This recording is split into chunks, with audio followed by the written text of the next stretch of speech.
അപ്പോൾ ഇന്നത്തെ ഈ ഗ്രഹചിന്ത കൊണ്ടും ഇദ്ദേഹം തീർച്ചയായിട്ടും ജയിൽ മോചിതനമാവും എന്നുള്ളത് തന്നെയാണ് എടുത്തു കാണേണ്ടത്. അപ്പോൾ അതിന് പറ്റുന്ന ആശയവിനിമയങ്ങൾ നടന്നുകൊണ്ടും കേസ് കൈകാര്യം ചെയ്യുന്ന എല്ലാവരിലും അനുകൂലമാവുന്ന അവസരങ്ങൾ ഉണ്ട് എന്നുള്ളത് തന്നെയാണ് ഇതിന് ചുരുക്കി പറയുന്നത്. അദ്ദേഹം തീർച്ചയായിട്ടും ജയിൽവാസം അനുഭവിക്കാനുള്ള ഒരു യോഗം കാണുന്നുണ്ട്. ആ ജയിൽവാസം അയാളെ ഏകദേശം 80-ൽ കൂടുതൽ ദിവസം അയാൾ ആദ്യം തന്നെ ജയിൽവാസം അനുഭവിച്ചിട്ടുണ്ട്. അതുകൊണ്ട് തന്നെ അയാളുടെ ഈ ജയിൽവാസ ജീവിതം അവസാനിച്ചു.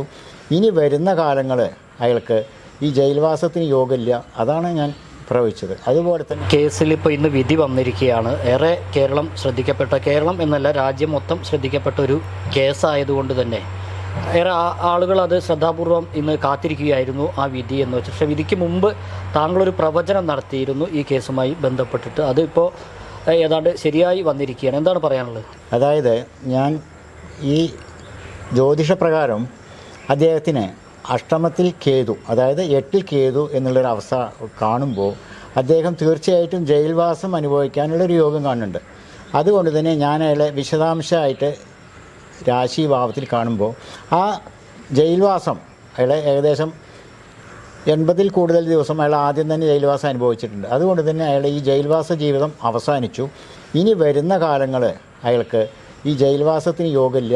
അതാണ് ഞാൻ പ്രവചിച്ചത്. അതുപോലെ തന്നെ അദ്ദേഹത്തിന് എൻ്റെ ഒരു ഞാൻ അയാളെ ഏറെക്കുറെ ആരാധിക്കുന്ന ഒരു ഭാവമുണ്ട്. അത് അദ്ദേഹം എന്ന വ്യക്തിയോടും അതുപോലെ തന്നെ അയാളുടെ അഭിനയത്തിനോടും.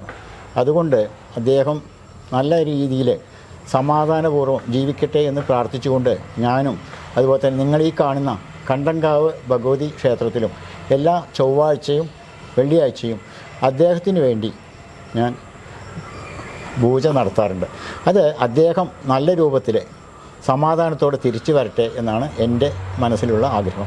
ഇത് തന്നെയാണ് ഞാൻ ജ്യോതിഷ വിധി പ്രകാരം അദ്ദേഹത്തിന് വ്യക്തമായ ഒരു ധാരണയോടെ അദ്ദേഹം ഈ കോടതി വിധിയിൽ നിന്ന് രക്ഷപ്പെടുമെന്ന് ഞാൻ വ്യക്തമായി പറയാൻ കാരണം അതൊരു ജ്യോതിശാസ്ത്ര വിധി പ്രകാരം നോക്കി അന്ന് പറഞ്ഞതാണ്. അതെ, തീർച്ചയായിട്ടും ജ്യോതിശാസ്ത്ര വിധിപ്രകാരം പറഞ്ഞ ഒരു വാർത്തയാണത്. മറ്റ് കാര്യങ്ങളോ അതുമായി ബന്ധപ്പെട്ട നിയമവശങ്ങളോ ഒന്നും പരിശോധിച്ചിട്ടല്ല അന്ന് അങ്ങനെ ഇല്ല. അതായത് നീതിപീഠത്തിൻ്റെ കഴിവോ അതുപോലെ തന്നെ ഇതിൽ മറ്റ് അതിൻ്റെ എതിർഭാഗത്ത് വരുന്നവരുടെ കാര്യങ്ങളോ ഒന്നും ഞാൻ പരിഗണിച്ചിട്ടില്ല. എന്തുകൊണ്ടെന്ന് വെച്ചാൽ ഞാൻ അതിനേക്കാൾ വളരെ വളരെ താഴത്തെ തട്ടിലുള്ളതാണ്. ഒരു സാധാരണക്കാരനാണ്. അതുകൊണ്ട് തന്നെ ഏറെ ബഹുമാനിക്കുന്ന നീതിപീഠത്തിനോടും അതുപോലെ തന്നെ അവരുടെ എതിർഭാഗത്തിനോടും ഞാൻ എന്നും നന്ദിയും കടപ്പാടും ഉള്ളവനായിരിക്കും. ഇത് എൻ്റെ മനസ്സാൽ തൊട്ട് പറയുന്ന വാക്കാണ്. പക്ഷേ ഇതിൻ്റെ സത്യാവസ്ഥ ഏതായാലും ജ്യോതിഷ വിധിപ്രകാരം അദ്ദേഹം രക്ഷപ്പെടും എന്നുള്ളതാണ് ഞാൻ പ്രവചിച്ചത്. ഇനിയിപ്പോൾ ഈ വിധി വന്നതുമായി ബന്ധപ്പെട്ടിട്ട് തന്നെ ഇപ്പോൾ ഇരയ്ക്ക് നീതി കിട്ടിയില്ല എന്നൊക്കെയുള്ള വാദമുഖങ്ങളും ഒക്കെ അത്ര ഉയരുന്നുണ്ട്. അതേക്കുറിച്ചിട്ട് എന്താണ് പറയാനുള്ളത്? അത് എന്താണ് അതിലൊരു പ്രതികരണം നൽകാനുള്ളത്? ഞാൻ നേരത്തെ പറഞ്ഞതിനെയാണ് എനിക്ക് കൂട്ടി പറയാനുള്ളത്. അതായത് തീർച്ചയായിട്ടും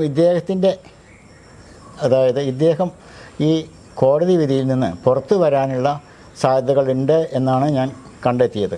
മറിച്ച് മറ്റുള്ള കാര്യങ്ങൾ എന്നിൽ പറയാൻ കഴിയുന്ന ഒരു സ്ഥിതിയല്ല. അത് നിയമത്തിൻ്റെ വഴിയിൽ പോയിക്കൊണ്ട് തന്നെ അവർ എന്താ വെച്ചാൽ ആ വഴി പോട്ടെ. ഞാൻ അവരോടും നന്ദിയും കടപ്പാടും എന്നും ഉണ്ടാവും. ഇപ്പോൾ ഈ വിധി വന്ന ശേഷം ആരെങ്കിലും വിളിക്കുകയോ അല്ലെങ്കിൽ എന്തെങ്കിലും പറയുകയൊക്കെ ഉണ്ടായോ? അങ്ങോട്ട് വിളിച്ചിരുന്ന ആളുകൾ കണ്ടിട്ട്? വിധി വന്ന ശേഷം 2 തരത്തിലാണല്ലോ. അതായത് ഒരു വിഭാഗം ആളുകൾ വളരെ നന്നായിട്ടുണ്ട് എന്ന് പറയാണ്ടായിട്ടുണ്ട്. ചില ആൾക്കാരെ നേരല്ലാത്ത ചില വാക്കുകൾ പറഞ്ഞിട്ടുണ്ട്.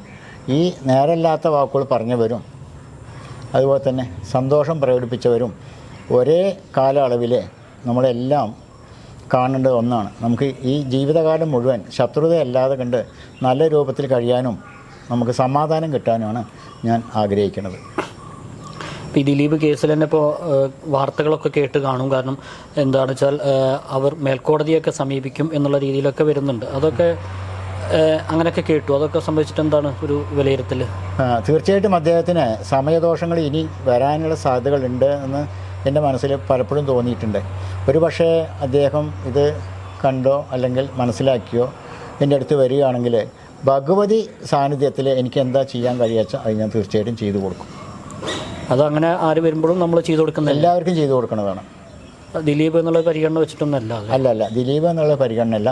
എൻ്റെ അടുത്ത് വരുന്ന എല്ലാ വ്യക്തികൾക്കും അവരുടെ സമാധാനത്തിനും ഐശ്വര്യത്തിനും വേണ്ടിയിട്ട് ഈ കണ്ടങ്കാവിൽ എല്ലാ ചൊവ്വാഴ്ചയും വെള്ളിയാഴ്ചയും ഞാൻ പൂജാവിധികൾ കൂടെ തന്നെ അവർക്ക് സമാധാനം കിട്ടാൻ വേണ്ടി ചെയ്യാറുണ്ട്.